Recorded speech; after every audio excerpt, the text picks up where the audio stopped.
একদিন এক নির্জন গ্রামের পাশে ছোট্ট একটি বন ছিল। সেই বনের ধার দিয়ে বয়ে যেত একটি ঝর্ণা।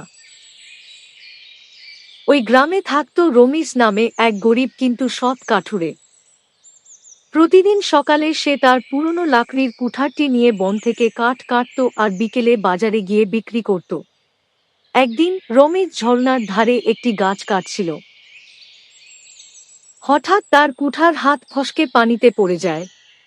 পানির স্রোতও এত দ্রুত ছিল যে কুঠার চোখের পলকে হারিয়ে যায়। রমিজ মন খারাপ করে বসে পড়ে।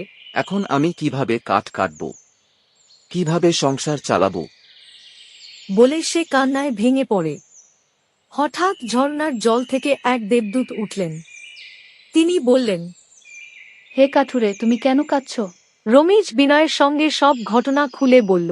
দেবদূত বললেন, ঠিক আছে, আমি তোমার কুঠার খুঁজে দিই। এরপর তিনি পানিতে ডুব দিয়ে একটি সোনার কুঠার নিয়ে এলেন। জল করছে। এই কি তোমার কুঠার? না, এটা আমার নয়। আমার কুঠার লোহার ছিল কি? দেবদূত আবার ডুব দিয়ে এলেন একটি রূপার কুঠার নিয়ে। এই কুঠারটি কি তোমার? জিজ্ঞেস করলেন তিনি। রমিজ আবার বলল, না স্যার, এটাও আমার নয়। দেবদূত আবারও ডুব দিয়ে এলেন একটি লোহার পুরনো কুঠার নিয়ে। রমিজ খুশি হয়ে বলল, হ্যাঁ, এটাই আমার কুঠার। দেবদূত হেসে উঠলেন এবং বললেন, তুমি সত্যিই সৎ। তোমার সততার জন্য আমি তোমাকে 3টি কুঠারি উপহার দিচ্ছি।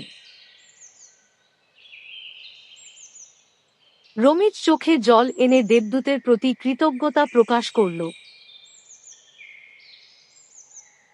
এরপর সে ফিরে গিয়ে তার পরিবারকে নিয়ে সুখে শান্তিতে জীবন কাটাতে লাগল। এই গল্পের নৈতিক শিক্ষা: সততা সর্বদা পুরস্কৃত হয়।